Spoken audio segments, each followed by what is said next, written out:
Ó Mãe Santíssima, intercedei por nós para que possamos bem compreender os ensinamentos de vosso Divino Filho, nosso Senhor e Salvador Jesus Cristo, e as explicações dos pais da Igreja.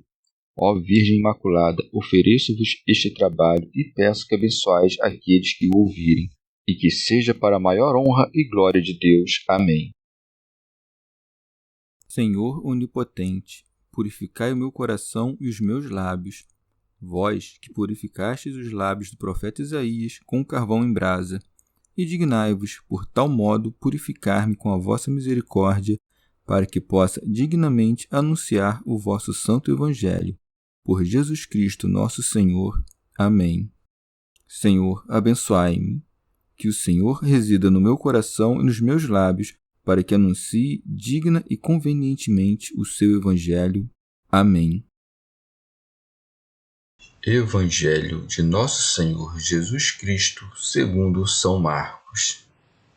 Cura da hemorroíça e ressurreição da filha de Jairo. E de novo, atravessando Jesus de barco para o outro lado, uma numerosa multidão o cercou, e ele se deteve à beira-mar. Aproximou-se um dos chefes da sinagoga, cujo nome era Jairo, e vendo-o, caiu a seus pés. Rogou-lhe insistentemente, dizendo: Minha filhinha está morrendo, vem e impõe nela as mãos para que ela seja salva e viva. Ele o acompanhou e numerosa multidão o seguia, apertando-o de todos os lados.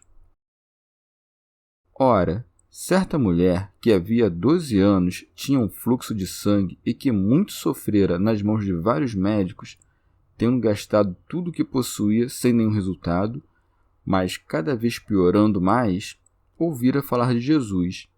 Aproximou-se dele, por detrás, no meio da multidão, e tocou seu manto, porque dizia: Se ao menos tocar suas roupas, serei salva.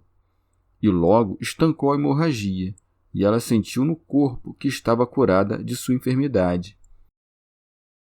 Imediatamente, Jesus, tendo consciência da força que dele saíra, voltou-se para a multidão e disse: Quem tocou minhas roupas? Os discípulos disseram-lhe: Vês a multidão que te comprime e perguntas: Quem te tocou? Jesus olhava em torno de si para ver quem havia feito aquilo. Então a mulher, amedrontada e trêmula, sabendo o que lhe havia sucedido, foi e caiu-lhe aos pés, e contou-lhe toda a verdade. E ele disse-lhe: Minha filha, a tua fé te salvou. Vai em paz e fique curada desse teu mal. Ainda falava quando chegaram alguns da casa do chefe da sinagoga, dizendo: Tua filha morreu, por que perturbas ainda o mestre? Jesus, porém, tendo ouvido a palavra que acabava de ser pronunciada, disse ao chefe da sinagoga: Não temais, crê somente. E não permitiu que ninguém o acompanhasse, exceto Pedro, Tiago e João, o irmão de Tiago. Chegaram à casa do chefe da sinagoga, e ele viu um alvoroço, muita gente chorando e clamando em alta voz. Entrando, disse: Por que este alvoroço, este pranto? A menina não morreu, está dormindo. E caçoavam dele. Ele, porém, ordenou que saíssem todos, exceto o pai e a mãe da criança, e os que o acompanhavam, e com eles entrou onde estava a criança. Tomando a mão da criança, disse-lhe: Talita cum, o que significa: Menina, eu te digo, levanta-te. No mesmo instante, a menina se levantou e andava, pois já tinha 12 anos, e ficaram extremamente espantados. Recomendou-lhes então expressamente que ninguém soubesse o que tinham visto, e mandou que dessem de comer à menina. Comentários dos Pais da Igreja. Teofilacto Diócrida. Depois do milagre do endemoniado, o Senhor opera outro milagre, ressuscitando a filha do chefe da sinagoga. E para iniciar esta narrativa, diz o evangelista: E de novo, atravessando Jesus de barco para o outro lado. Santo Agostinho. Deve-se compreender que o que se acrescenta sobre a filha do chefe da sinagoga ocorreu quando Jesus tinha atravessado o mar na barca. Mas quanto tempo depois, não é evidente. Se não tivesse havido um intervalo, não haveria tempo para acontecer o que Mateus narra sobre o jantar em sua casa. Depois disto, não se seguiu imediatamente nada senão o episódio da filha do chefe da sinagoga. Assim, pois, Marcos entrelaçou a narrativa de modo que a própria passagem claramente indique que se narra na sequência o que ocorreu na continuação. Segue-se. Aproximou-se um dos chefes da sinagoga, cujo nome era Jairo. Pseudo Crisóstomo. Citou o nome por conta dos judeus que ali havia, para que a reputação do milagre se fizesse manifesta. Segue-se. E vendo-o, caiu a seus pés, rogou-lhe insistentemente, dizendo: Minha filhinha está morrendo. E com efeito, Mateus narra que o chefe da sinagoga tinha anunciado que a menina estava morta. Já Marcos diz que estava gravemente enferma, mas que depois disso foi anunciado ao chefe da sinagoga, com quem o Senhor deveria ir, que a menina estava morta. Mateus, portanto, dá a conhecer o mesmo fato, a saber que ressuscitou uma morta, dizendo, para abreviar, que tinha morrido aquela que, evidentemente, foi ressuscitada. Santo Agostinho. Ele atende, pois, não às palavras do pai sobre a filha, mas, o que é o mais importante, à sua vontade. Estava com efeito de tal modo desesperado que antes queria que ela ressuscitasse, não acreditando poder encontrar viva aquela que tinha deixado prestes a morrer. Teofilacto Diócrida. Este homem foi parcialmente fiel na medida em que lançou-se aos pés de Jesus, mas, na medida em que implorou que viesse, mostrou que não tinha tanta fé quanto convinha. Com efeito, convinha dizer: Dize uma palavra e minha filha será curada. Segue-se. Jesus acompanhou e numerosa multidão o seguia, apertando-o de todos os lados. Ora, certa mulher que havia 12 anos tinha um fluxo de sangue, aproximou-se dele por detrás, no meio da multidão. São João Crisóstomo. Esta mulher famosa e conhecida de todos não ousava aproximar-se manifestamente do Senhor, nem a vir diante dele, pois, segundo a lei, era impura. Por conta disso, tocou-o por detrás, e não de frente, pois não ousava fazê-lo. E tampouco tocou seu vestido, mas a fímbria do vestido. E não foi a fímbria, mas seu pensamento que a salvou. Segue-se, porque dizia: Se ao menos tocar suas roupas, serei salvo. Teofilacto Diócrida. Esta mulher é fidelíssima, ela que teve a confiança na cura pela fímbria, razão pela qual em seguida ficou sã, por isso se segue. E logo estancou a hemorragia, e ela sentiu no corpo que estava curada de sua enfermidade. Pseudo Crisóstomo. Aos que pela fé tocam Cristo, são doadas, com sua vontade, suas virtudes. Por isso se segue. Imediatamente, Jesus, tendo consciência da força que dele saíra, voltou-se para a multidão e disse: Quem tocou minhas roupas? As virtudes do Salvador dele saem não localmente ou corporalmente, abandonando de algum modo. Sendo elas incorpóreas, saem em direção a uns, são doadas a outros, mas não estão fora daquele de quem se diz que saíram, assim como as ciências que pelo doutor são distribuídas aos alunos. Diz, pois, conhecendo em si mesmo a virtude que saíra dele, para que compreendas que a mulher recebeu a saúde com o conhecimento dele, não a sua revelia. Perguntava, no entanto: Quem me tocou? Conquanto soubesse quem tinha sido, chamou-a para revelá-la, publicar sua fé e para que a virtude da obra milagrosa não fosse entregue ao esquecimento. Segue-se. Os discípulos disseram-lhe: Vês a multidão que te comprime e perguntas: Quem me tocou? Mas o Senhor tinha perguntado: Quem me tocou? Isto é, pelo pensamento e pela fé. Com efeito, as turbas não me tocam comprimindo-me, pois não se aproximam pelo pensamento e pela fé. Segue-se. Jesus olhava em torno de si para ver quem havia feito aquilo. Teofilacto Diócrida. Pois queria o Senhor revelar a mulher, primeiramente para aprovar sua fé, em seguida para exortar à confiança o chefe da sinagoga, pois assim sua filha seria curada, e ao mesmo tempo para libertar a mulher do temor. Com efeito, a mulher tinha medo, pois tinha roubado a saúde, razão pela qual se segue. Então a mulher, amedrontada e trêmula, sabendo o que lhe havia sucedido, foi e caiu-lhe aos pés e contou-lhe toda a verdade. São Beda. Eis para onde se dirigia a pergunta, para que a mulher confessasse a verdade de sua longa infidelidade e da abrupta credulidade e cura. E assim ela é confirmada na fé e dá aos outros o exemplo. Segue-se.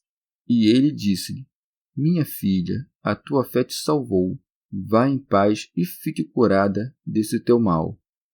Ele não disse: Tua fé vai te salvar, mas sim te salvou, como se dissesse: No que acreditaste, já te tornaste salva. São João Crisóstomo. Ele chama-a de filha em razão de sua fé, pois a fé em Cristo dá a filiação de Deus. Teofilacto Diócrida. Também lhe disse: Vai em paz, isto é, em repouso, como se dissesse: Vai, repousa, pois até aqui estiveste em apuros e perturbações. Pseudo Crisóstomo. Ou disse: Vai em paz, enviando-a ao bem último, pois Deus habita na paz, para que saibas que não foi curada apenas no corpo, mas também purificada das causas do sofrimento corporal, isto é, dos pecados. Pseudo Jerônimo. De outra parte, em sentido místico, depois da mulher vem Jairo, o chefe da sinagoga, pois quando tiver entrado a plenitude das gentes, então todo o povo de Israel será salvo. Jairo se traduz como o que ilumina ou o iluminado, isto é, o povo judaico, tendo abandonado a sombra da letra, iluminado e esclarecido pelo Espírito, lançando-se aos pés do Verbo, isto é, humilhando-se para a encarnação de Jesus, roga pela sua filha. Pois quem vive para si, faz com que vivam os outros. Também Abraão, Moisés e Samuel rogaram pelo povo morto, e Jesus escutou suas preces. São Beda. Mas, enquanto se dirige o Senhor para curar a menina, é comprimido pela turba, pois, oferecendo advertências salutares ao povo da Judéia, é acabrunhado pelos costumes nocivos do povo carnal. Já a mulher com fluxo de sangue e curada pelo Senhor é a Igreja, a rebanhada das nações. Com efeito, o fluxo de sangue pode ser adequadamente compreendido como que se pratica tanto em função da mancha da idolatria quanto do deleite da carne e do sangue. Mas, enquanto o Verbo de Deus decide salvar a Judéia, o povo gentio, com segura esperança, arrebata dos outros a salvação preparada e prometida. Teofilacto Diócrida.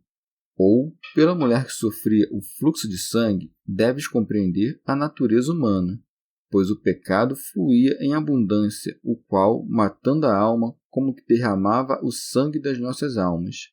Esta não pôde ser curada por muitos médicos, isto é, por muitos dos sábios deste mundo, da lei e dos profetas. Mas logo que tocou a fímbria de Cristo, isto é, sua carne foi curada. Com efeito, quem crê no Filho de Deus encarnado é quem lhe toca a fímbria do vestido.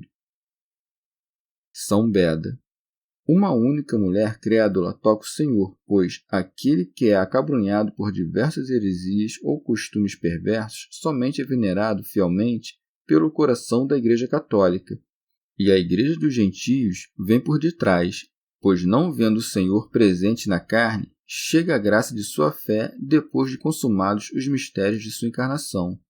E assim, merecendo pela participação nos seus mistérios ser salva dos pecados, como que por um toque em seu vestido, estancou a fonte de seu sangue.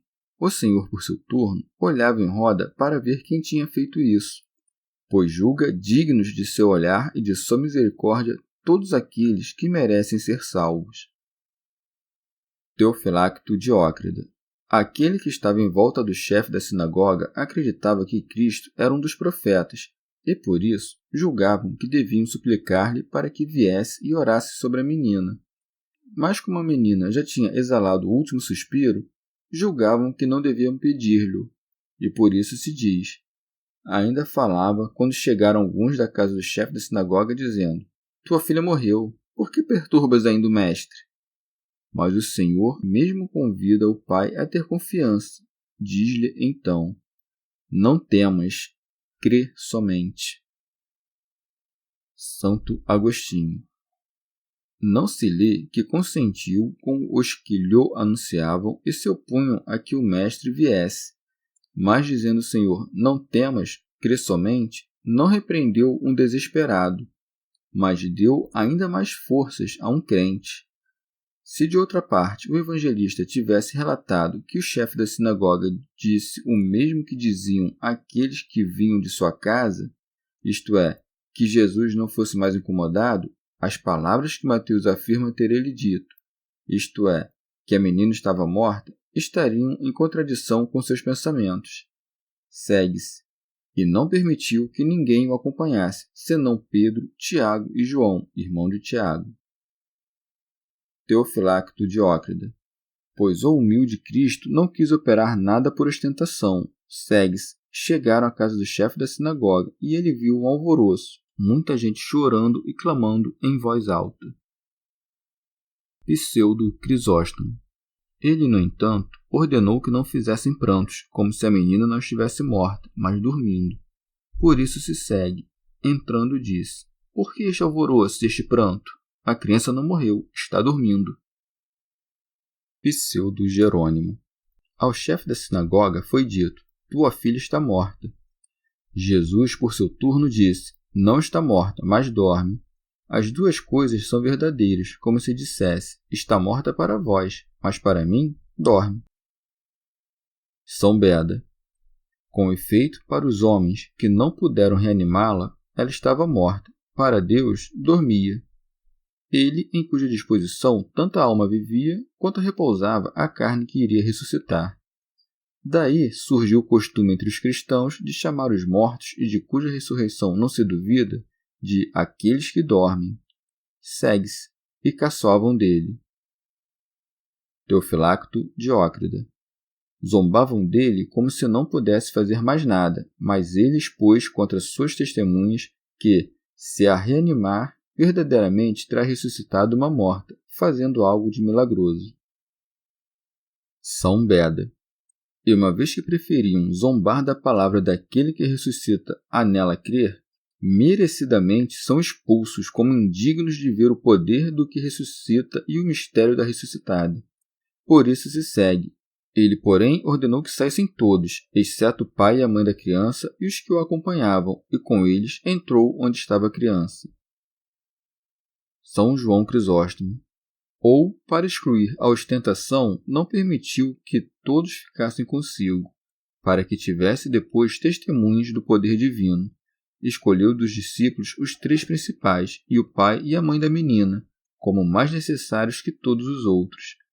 E deu vida à menina com a mão e a palavra, por isso se segue. Tomando a mão da criança, disse: Talita cum, o que significa: menina, eu te digo, levanta-te. Com efeito, a mão de Jesus, tendo o poder de dar a vida, vivifica o corpo morto. Já a voz acorda aquela que jazia. Por isso se segue. No mesmo instante, a menina se levantou e andava. São Jerônimo. Alguém acusa o evangelista de mentir por ter acrescentado eu te digo, enquanto, em hebraico, talita cum significa menina, levanta-te. Mas esta adição foi feita para exprimir de modo mais enfático o pensamento de quem chamava e ordenava. Segue-se, pois já tinha 12 anos. Comentário de São Tomás de Aquino em forma de glosa. O evangelista acrescentou isto para mostrar que a menina tinha esta idade, pois podia andar. No seu ato de andar, ela se revela não somente desperta, mas também perfeitamente curada. Segue-se. E ficaram extremamente espantados. Recomendou-lhes então expressamente que ninguém soubesse o que tinham visto, e mandou que dessem de comer à menina. São João Crisóstomo. Para mostrar que realmente a tinha despertado, e não de modo imaginário. São Beda. Já em sentido místico, uma vez salva a mulher do fluxo de sangue, logo em seguida anuncia-se que a filha do chefe da sinagoga está morta, pois, Enquanto a igreja dos gentios, purificada da mancha dos vícios, em função do mérito da fé é denominada filha, imediatamente a sinagoga é libertada do zelo da perfídia e da inveja. Da perfídia, pois não quis crer em Cristo. Da inveja, pois afligiu-se porque a igreja creu. E o que diziam os mensageiros ao chefe da sinagoga, para que incomodar mais o mestre? Hoje é dito por aqueles que veem a condição da sinagoga abandonada por Deus, de modo que não creem que possa ser restaurada. E por isso julgam que não se lhe deva suplicar pela ressurreição dela. Mas, se o chefe da sinagoga, isto é, a Assembleia dos Doutores da Lei, quiser crer, também a sinagoga a ele submetida será salva. E uma vez que a sinagoga perdeu a alegria da habitação do Senhor, como recompensa por sua infidelidade, ela como que jaz entre os que choram e gritam. Mas, segurando a mão da menina, o Senhor a fez levantar, pois, a não ser que antes sejam purificadas as mãos dos judeus que estão cheias de sangue, a sinagoga morta não ressurgirá. Na cura da mulher hemorroíça e no reerguimento da menina, mostra-se a salvação do gênero humano, que foi dispensada pelo Senhor de tal modo que, primeiramente, alguns de Israel viessem à fé. Depois entraria a plenitude da gente, e assim todo o povo de Israel será salvo. E a menina tinha 12 anos, ao passo que a mulher tinha sofrido por 12 anos, pois os pecados dos que não creem aparecem no início da fé dos que creem, razão pela qual foi dito: creu Abraão em Deus, e lhe foi imputado como justiça. São Gregório Magno. Já em sentido moral, nosso Redentor ressuscita a menina na casa, o jovem da porta para fora, Lázaro no sepulcro. Até então, jaz morto em casa quem vive escondido no pecado. Já é conduzido da porta para fora aquele cuja iniquidade é revelada até a loucura da perpetração pública. É soterrado pelo montão da sepultura aquele que, pela perpetração da maldade, também se encontra acabrunhado sob o peso do hábito. São Beda. E deve-se notar que faltas mais leves e cotidianas se podem curar pelo remédio de uma penitência mais leve. Daí que o Senhor tenha ressuscitado com uma voz muito dócil a menina, que jazia no quarto, dizendo: menina, levanta-te. Mas, para que pudesse transpor a barreira do sepulcro de um morto de 4 dias, retumbou com o espírito, perturbou a si mesmo e derramou lágrimas. Com efeito, quanto mais grave a morte da alma, tanto mais enérgica é a necessidade de que persista o fervor do penitente. Mas também se deve notar que a culpa pública exige um remédio público.